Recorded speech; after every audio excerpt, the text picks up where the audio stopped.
Po, magandang hapon po sa atin mga farmland.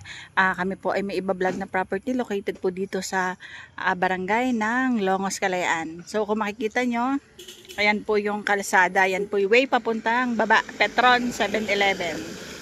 Ito po papuntang way ng Tatlong Cruz ng Papatahan. Diyan po nakabili ng farm sila Sara Geronimo. Ito naman pong way na ito, papunta po yan ng Barangay San Antonio, Kalayaan. So ito po yung Adelina Peak. Dito kami lagi na nagmi-meet up ng buyer o ng kliyente.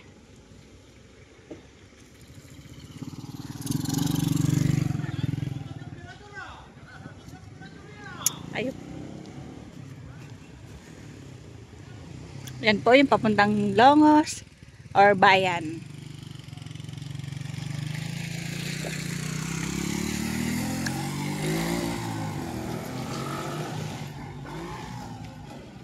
Ito mong iba-vlog namin na property dito ay 1,000 square meter po. Yun po ay overlooking po ang Laguna de Bay. Along Barangay Road, diretso din lang po ito. Ito pong cemented road na ito. Along cemented road na ito, banda dun lang po. Siguro more or less po 300 meters lang po ang layo dito sa Adelina Peak.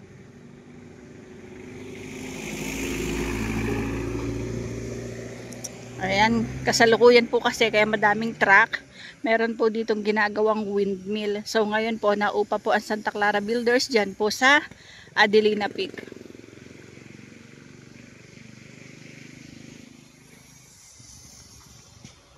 So tayo mga farmland, punta po tayo sa pinaka-property. Ayan po, si Mr. Ka-Farmland po. Day off, kaya po nasamahan ulit ako mag-vlog. Doon po yung way papunta po doon sa property. Ayan, papunta na kami sa property. So sumakay lang po ako ng motor.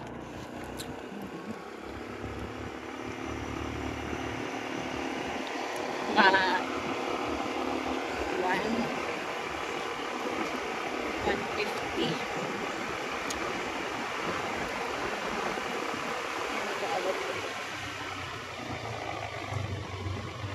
Ayan, ayan. Meron din po isang itinatayong windmill sa area na ito. Ito po. Siyempre. Ayan. So, meron din po isang farmland dito. Hindi din po taga dito nakabili.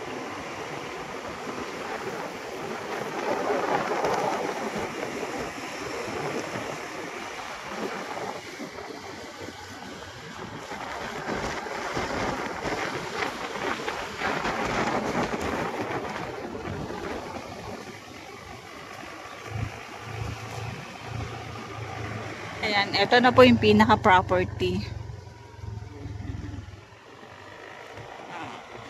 Hello mga farmland, ito po yung property. Ayan.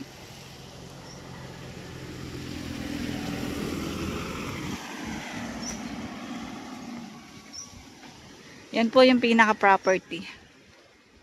So, ang ka-boundary niyan, yung malaking bahay. Ay, yung may mataas na pader. Yan po yung ka-boundary ng property. At ito po mga ka-farmland ay overlooking po ang Laguna de Bay. So, ayan po ang linya ng kuryente. May signal po ang cellphone.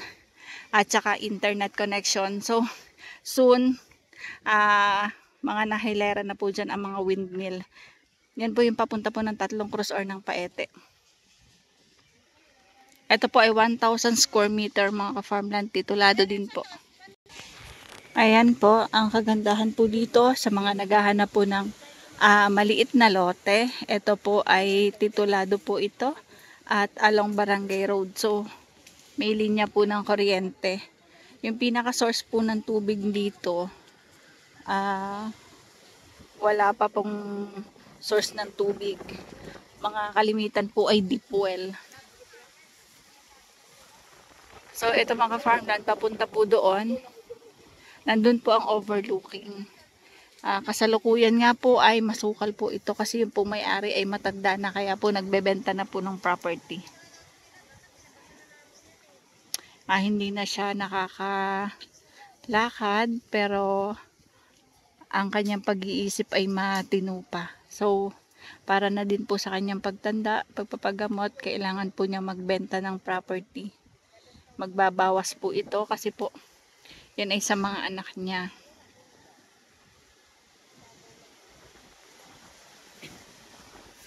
Papakita ko sa inyo yung overlooking. Yan, lilinisin ni Mr. Ka-Farmland ang papunta dun sa overlooking. Wala din kasing pang suporta sila nanay, yung may-ari, para po maipalinis. Kasi mas inuuna po nila yung pagkain. Ayan po ang kalsada. So, meron po nang nakabili, taga ibang lugar po yung may-ari niyan. Dine-develop na din po niya yung kanyang farm. Ito po ang layo mga ka-farmland sa Adelina Peak ay 300 meters lang po. Ayan, binabawasan ni Mr. Ka-Farmland yung yung daan, tabas-tabas. May tinik.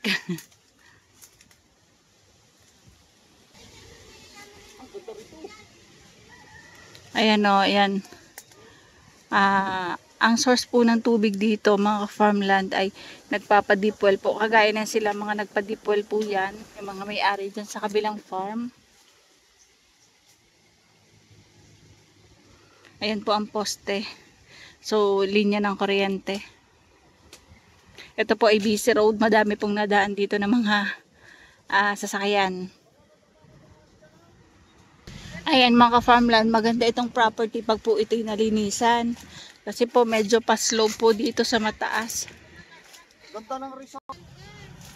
Bakit kasi hindi mo pinalinis? Mamatay yung bianan ko lalaki na kaya.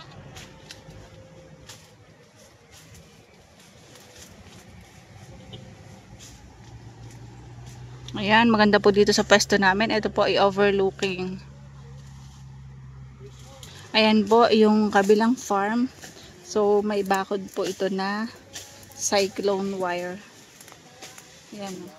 Medyo mataas dito sa may part dito.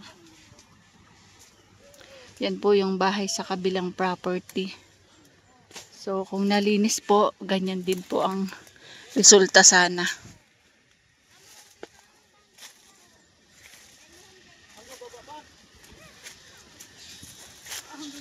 Mm. 1,000 square meter. Ayan po yung katabing property.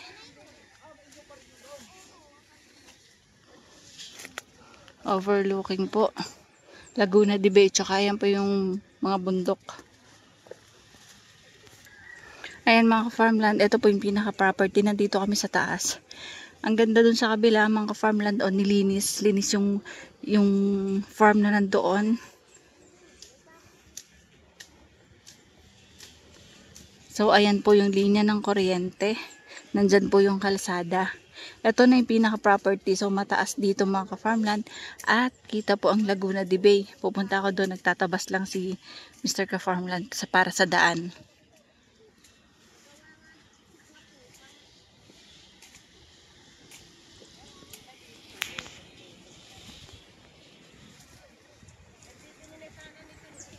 Hello mga farmland. Nandito ako sa property.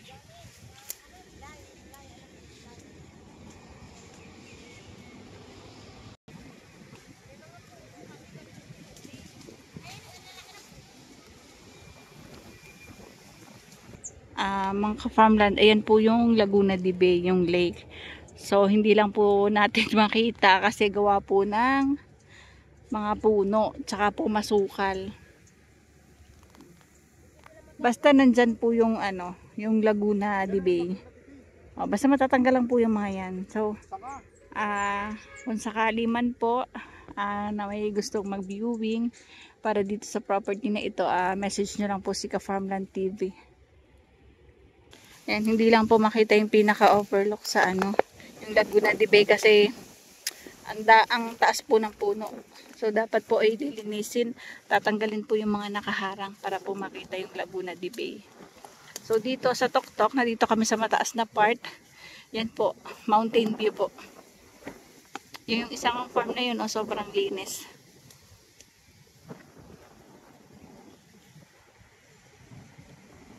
Yan po ay located po dito sa Barangay Longos, Kalayaan, Laguna. Ito po ay may sukat na 1,000 square meter. Titulado po ito mga ka-farmland. At ang presyo po nito, 1,500 pesos per square meter. Negotiable po. Madali daw pong pag-usapan yan, sabi po ng may-ari ng lupa. So kasalukuyan po, masukal ang property kasi ang may-ari po ng lupa ay matanda na. Hindi na po nila na-maintain. Mas importante po yung pagkain kaysa po yung mapatabasan po nila yung property kasi po sila ay matanda na yung may-ari. Ate, ito. Paano yan? Yung tubig nila saan galing? Deep well. Nagpahukay sila. Taga saan yan? Batangas ata. Ay, itong kabila, taga saan? Ano sila Ay, ang malang biligan. 6 million ata. Ilang hektarya? 300 lang lang. 3,000. Wala. Maliit lang. Ang laki ng ano yan. Kasi kasama ang bahay. May bahay na kasi yan. Ng mga bili. Nga pala. Maliit lang.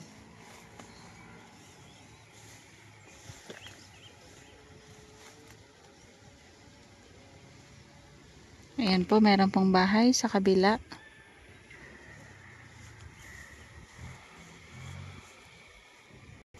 Ayan mga ka-farmland. Inuulit ko, ito po ay 300 meters po from Adelina Peak. At 5 kilometers naman galing po sa Petron, sa may highway, dyan po sa Longos, Kalayaan. Meron din pong isang daan doon, yung feeder road kung tawagin. From doon po sa Sea Oil ng Paete, mga 5 minutes drive hanggang papunta po dito. Kasi po yun ay medyo matarik nga lang po yung daan doon. Unlike po dito sa Petron 7-Eleven na bahagya lang yung pag-akyat dito sa bundok, dito sa lugar namin. Ito po ay mga 10 kilometers po from sa ospital ng Paete kasi nandyan lang din po yun. Kung dito po dadaan sa normal na daanan namin dito sa Barangay Longos, mga 10 kilometers po. Tapos ilang kilometro lang po, mga 2 kilometers lang dun po sa Barangay San Antonio sa may Barangay Hall. So nandyan din po yung tatlong cruise. Mga estimated po ay 3 kilometers ang layo dito sa pinaka-property. So yan po yung kalsada, yan po ay daanan papunta po doon. Yan po ang bundok po ng Paete, Laguna. Ayan, makulimlim po kasi po mukhang uulan na. So paano mga farmland? Bye bye po. See you for the next videos. God bless po sa ating lahat. Bye bye.